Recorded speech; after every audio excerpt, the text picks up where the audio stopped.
membantu menjelaskan bagaimana cara menghitung data variabel dengan aplikasi Smart PLS ya.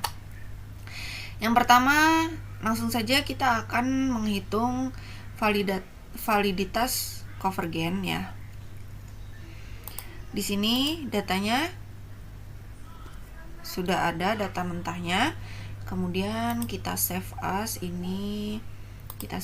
jadi ini CSV MS-DOS atau bisa juga teks MS-DOS ya. Atau bisa juga CSV, delimited ya. Nah, kemudian kita buka Smart PLS-nya ya.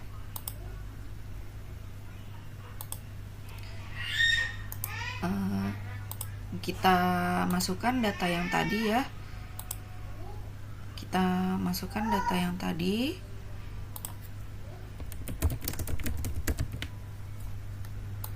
CSV, kemudian open, dan ini datanya kita cek dulu. Apabila ada data yang missing satu, maka kita harus memperbaiki dari Excel-nya, kemudian kita olah ulang ya. Tapi kebetulan di sini datanya tidak ada yang missing, jadi kita lanjut import saja. Oke. Kemudian kita menggunakan pemodelan yaitu PLSM ya, PLSM. Nah, di sini kita tulis saja. Oke. Nah, ini sudah, kita akan buat grafiknya dulu ya. Motivasi kerja. Nah, kemudian ada disiplin kerja juga. Disiplin kerja.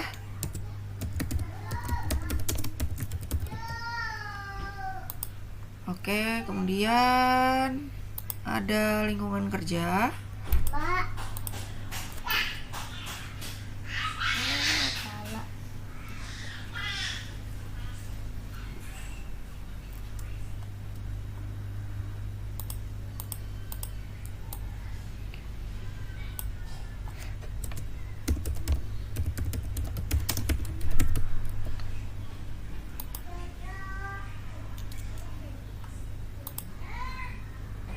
Ya, lingkungan kerja.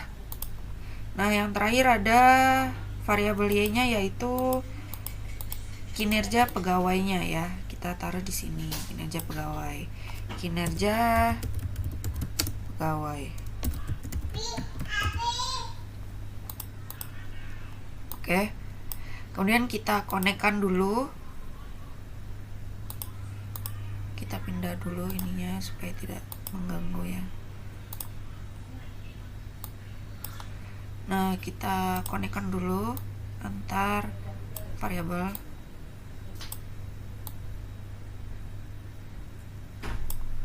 Nah, kalau sudah baru kita bisa calculate ya. Kita pilih yang PLS SEM algorithm. Di sini kita pilih yang start calculation. Nah, kemudian akan muncul datanya. Ya, data pertama yang kita cari adalah data validitas convergen. Oke. Itu kita lihat dulu di sini. Di sini ada data yang tidak bisa dipakai karena dia nilai loading vektornya kurang dari 0,70. Jadi data ini tidak bisa kita pakai atau kita lanjutkan, tidak usah dimasukkan ke laporan ya. Uji validitas convergen ini dilakukan untuk mengetahui sejauh mana indikator-indikator mampu mempresentasikan konstruksi laten atau variabel yang diukur salah satu pengujian validitas ya. Jadi apabila nilainya di bawah 60 sebaiknya dihapus karena itu dianggap tidak merepresentasikan konstruk dengan baik. Begitu. Jadi apabila ada nilai di bawah 0,7 atau 0,6 sebaiknya tidak usah digunakan saja, seperti itu. Nah, yang berikutnya adalah kita mencari discriminative validity ya. Kita akan mencari validitas diskriminan ya.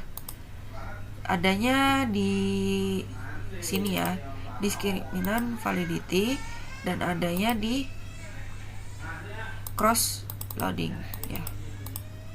Nih, ini adalah nilai discriminative validity ya. Terus kita masukkan ya ke sini. Nah, kita cari dari nilai DK-nya ini mana yang paling tinggi, mana yang paling rendah. Nilai DK-nya ini yang paling rendah, di bawahnya tidak boleh ada yang lebih tinggi daripada nilai DK yang paling rendah tadi, maka data dianggap saling relevan, seperti itu. Nah, uji validitas diskriminasi ini bertujuan untuk mengetahui bahwa setiap indikator dalam model hanya merepresentasikan satu konstruk laten secara dominan ya. Jadi tidak memiliki korelasi yang lebih tinggi terhadap konstruk lainnya. Nah, kemudian kita akan menghitung setelah diskriminasi composite reliability atau uji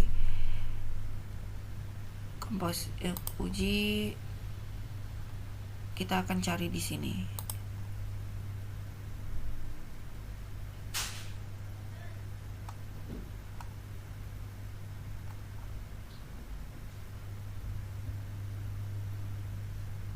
Nah, ini construct reliability. Nah, kita pilih yang overview ya di sini. Nah, di sini akan muncul Cronbach alpha-nya, composite reliability dan composite reliability yang ada average variance extractnya. Nah, kemudian datanya kita masukkan ya. Nah, Cronbach alpha ini fungsinya untuk mengukur konsistensi internal antar item dalam satu konstruk. Nah, composite reliability-nya yang CR-nya ini sebagai ukuran reliabilitas yang lebih disempurnakan. Nah, average variance-nya atau AV-nya ini untuk menilai validitas konvergen dengan melihat proporsi varian indikator yang dijelaskan oleh konstruknya. Nah, jika Cronbach alpha ini lebih dari 0,70, maka reliabilitasnya dianggap baik. Nah, jika composite reliability lebih dari 70 juga konstruk dapat diandalkan ya. Kemudian jika average-nya lebih dari 0,50, berarti validitas konvergennya baik gitu. Nah, pada data yang sudah kita uji ini menunjukkan data Cronbach alpha-nya adalah 0,886 ya. Berarti ini termasuk reliabilitas yang baik. Kemudian composite reliability-nya 0,88 ya. Ini juga menunjukkan konstruk yang dapat diandalkan. Nah, selanjutnya average-nya juga 0,691. Ini berarti menunjukkan validitas konvergennya baik. Seperti itu. Kemudian kita akan menghitung R-square-nya ya. R-square. Nah, di sini ada R-square-nya. Kita langsung masukkan saja ke dalam laporan. Jadi uji koefisien determinasi R-square ini digunakan untuk mengukur ya seberapa besar variabel independen yang mampu menjelaskan variabel dependen dalam model struktural nilai R-square-nya gitu.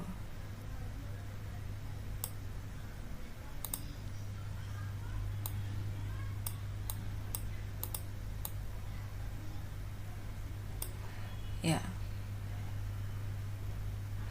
nilai S-square dengan tingkat kekuatannya yaitu kurang dari 0,75 dianggap kuat, di antara 0,50 sampai 0,75 dianggap sedang, dan jika kurang dari 0,50 dianggap lemah.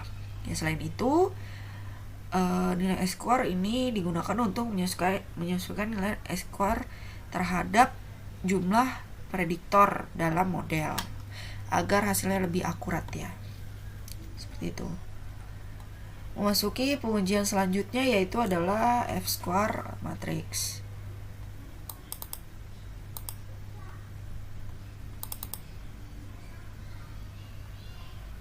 Ini adalah F-square-nya, yang ini matrix. Nah, uji F-square ini digunakan ya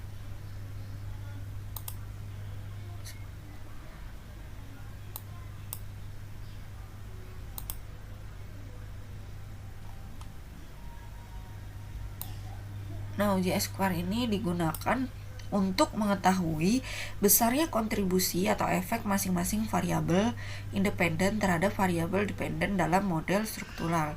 Dengan kata lain, F-square ini mengukur pengaruh setiap konstruk prediktor ketika dihilangkan dari model dan melihat dampaknya terhadap nilai R-square-nya. Ini adalah nilai dari F-square-nya yang kita sudah dapatkan ya. Jadi apabila nilainya kurang dari 0,35, efeknya akan besar. Kemudian jika nilai 0,15 sampai 0,34 itu efeknya sedang. Dan jika efeknya 0,02 sampai 0,14 itu dianggap efek yang kecil. Sedangkan efek yang kurang dari 0,02 itu dianggap tidak signifikan. Oke. Sedangkan di sini hasilnya untuk lingkungan kerja dan yang berhubungan dengan kinerja pegawai hasilnya adalah 4,907 ya.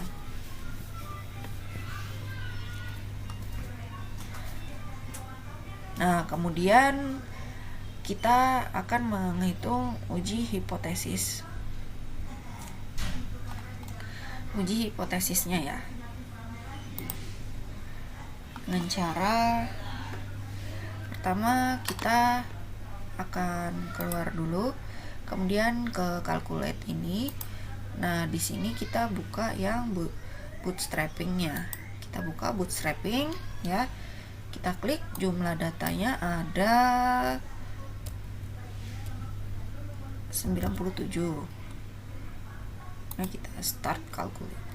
Nah, di sini keluar hasilnya.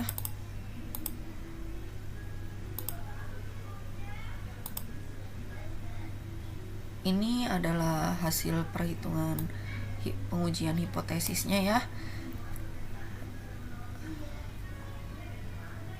Jadi di sini kita dapat melihat uji hipotesis ini dilakukan ya untuk menguji pengaruh antar variabel latin dalam model struktur ya.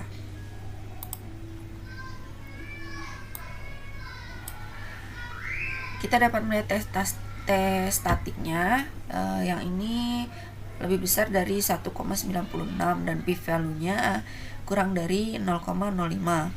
Maka hipotesisnya diterima atau pengaruhnya menjadi signifikan.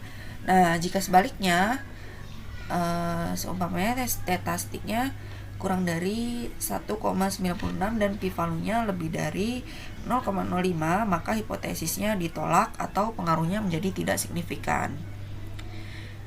Nah, berdasarkan tabel di atas ini yang telah kita uji, didapatkan hasil untuk disiplin kerja terhadap lingkungan kerja, nilai koefisiennya 0,274, statistiknya 2,239, kemudian p-value-nya 0,027. Nah, interpretasinya karena nilai T statistik lebih besar dari 1,96 dan p-value-nya juga kurang dari 0,05, 5, maka pengaruh disiplin kerja terhadap lingkungan kerja ini signifikan secara statistik. Artinya semakin tinggi tingkat disiplin kerja, maka semakin baik pula lingkungan kerja yang tercipta. Dan poin-poin berikutnya ya.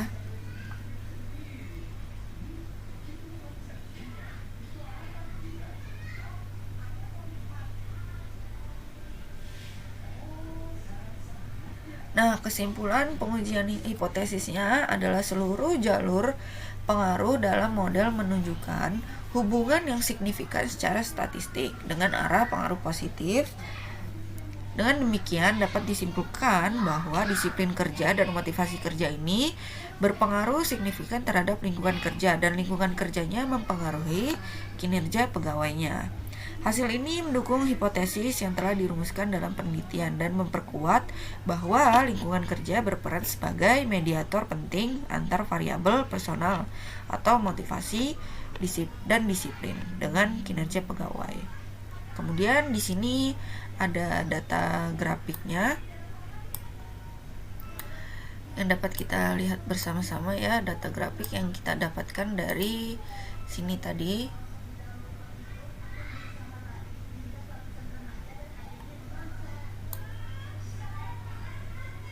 Ya, sini kita dapat melihat data grafiknya.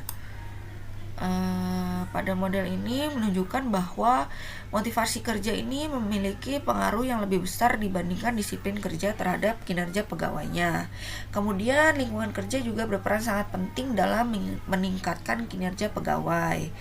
Selanjutnya adalah lingkungan kerja menjadi penghubung atau mediator yang signifikan antara faktor-faktor internal pegawai dan kinerja akhir mereka. Nah, pada grafik kedua di sini menjelaskan yang pertama, motivasi kerja ini berperan besar dalam membentuk personal persepsi lingkungan kerja yang pada akhirnya sangat mempengaruhi kinerja pegawai. Kemudian juga disiplin kerja ini meskipun memiliki indikator yang valid tidak memberikan pengaruh yang berarti terhadap lingkungan kerja dan mungkin perlu dianalisis kembali ya. Karena datanya tadi kurang dari 0,70. Kemudian lingkungan kerja ini menjadi mediasi paling penting ya yang menjembatani pengaruh antara variabel independen terhadap kinerja pegawainya. Nah, yang terakhir, grafik ini menjelaskan bahwa kedua variabel independen, motivasi dan disiplin kerja sangat berpengaruh secara signifikan terhadap lingkungan kerja. Sementara lingkungan kerja juga secara signifikan mempengaruhi kinerja pegawai, yang berarti bahwa lingkungan kerja berperan sebagai variabel mediasi dalam hubungan ini.